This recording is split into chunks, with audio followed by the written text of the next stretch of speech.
describe this town? Yeah.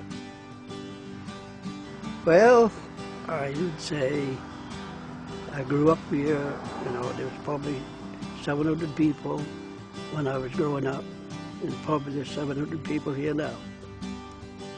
It's a nice, quiet town. Everybody pretty much knows everybody. I mean, it's a quiet, rural town, and for the most part, everybody gets along. Tell them it's a beautiful, beautiful town. Small town, friendly country people, lovely place to live.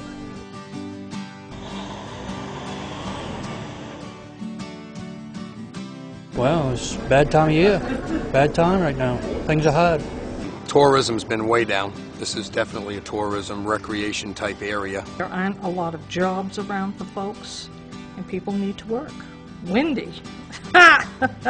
Every day. Come January 1st, it's quite windy.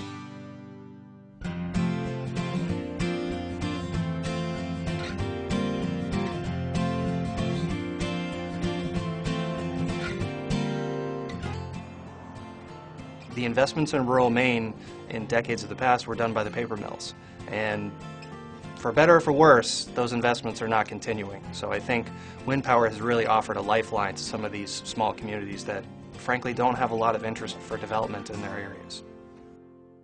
Well, we were approached by them in '95, and then worked with them for this project. And this last year they put in and put online 22 turbines, and they hope to put in 22 more this year. They called us to see if we could set up a meeting, and Matt came to one of the meetings and he told us what they wanted to do, and he wanted to know if it was, I mean, it wasn't in Danforth, but if it was all right with us if they started. And we said, yeah, that'd be great, because we knew the economic boost was going to help us out a lot. I'll be perfectly honest, I was really skeptical. At first, when we first showed up, everybody thinks construction. They think, oh no, here comes a bunch of construction guys. We thought the Russians were coming. I didn't, but a lot of people did. You know, people up here, they don't like change. Once we come in and we inhabit their community, they realize that we're just a bunch of guys from small town Maine too. And when you bring 250, 300 guys into a town, you got to buy consumables somewhere. They were spending money at every place in town, renting, eating, buying groceries. I mean, it was great for us. We make a special point that we buy and hire local when we can. They do business local as long as you can provide the service or the product at a reasonable price. They had a real good philosophy about doing in-town business. For the first winter since we've been open in 12 years, we made a profit, which is kind of nice. The way the economy and everything had been going for the last year, if it hadn't been for the wind power, perfectly honest, there'd probably be a foreclosed sign up on the front. I mean, they did what they said they would do, and definitely changed my mind. We're always looking at not just pure development, but how does it fit with our area? Is it a good fit? We see these wind projects as being very responsible to the environment. It has to be a good fit for them. It has to be a good fit for us. And wind power is a good fit for us. This is a real chance for Maine to move ahead sustainably in a secure way that protects our environment and still offers us tremendous economic opportunity. It means to the people of Maine that we can sustain our energy future with lowering our carbon footprint and keeping Maine clean. It's clean energy. If we get enough wind farms up, then there's one diesel-powered power plant that can go down, or a wood-fired power plant that can go down, that we help clean the atmosphere. It obviously is something we need to look at. I mean, I'm in the business to sell petroleum products, but wind power, renewable energy, doesn't make a mess. Generating power through wind, a renewable, clean resource, is one of the ways that we're going to address the biggest challenge of our generation, which is climate change. We take that very seriously, and I think people in Maine take it very seriously. They know that their forests, their coastlines, their tourism-based economy, their public health are all threatened by climate change. When we build wind farms, both us and our team that we have together to build the wind farms, whether we're constructing, what we're doing, we're very environmentally focused. This industry one of its most important pieces is recognizing the importance of the environment. So they are very protective of it. They understand the impact it has. That's part of what they're selling, is the ability to keep our environment intact in the way we've known it. Right now, because it's cloudy, we can hardly see them.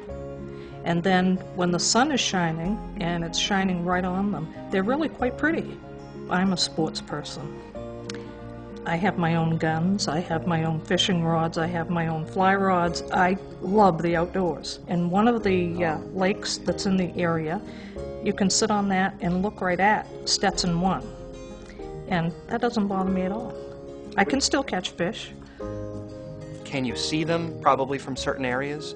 But I also would say that we have an opportunity here that we must seize to change the way we produce power, and I think wind offers that. I think they're beautiful. I like to have one in my backyard. When I come up over the hill, coming into town, I see all the windmills, and I just think it's beautiful.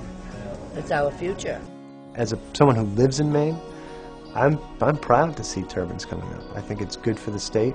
I think it's good for our environment, and I look at them as symbols of hope.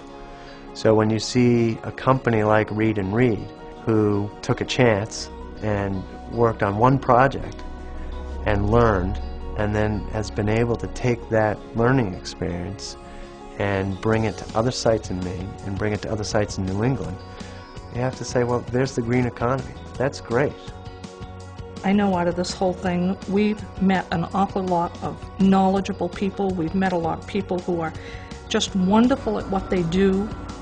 Speaking for the guys that work with me and work for us, they are extremely proud of what they do. I feel great about it. I can say in 20 years that, I contributed to this project, or I helped, the lower energy costs, or even show when I have kids, bring them up here and say, I worked up here when I was a young man, and something to be proud of. When you're all done and you look back and you see 28 of them or 22 of them all up and running, it's like, wow. Well, it makes you proud. It's very exciting what Reed & Reed has done. They are transforming themselves as a company.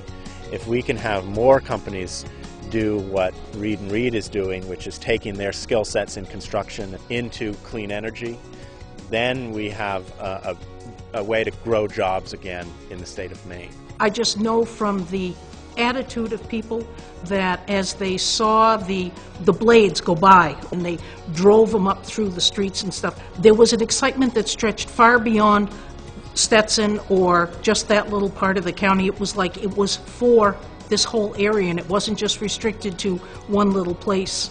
If they decide that they want to keep going with the windmills, it'll help out Maine a lot. I just hope people can understand that. I am born and raised in central Maine, and I think it's great that we're able to produce energy that goes nationwide. I think that's important. I think we're able to put Maine on the energy map.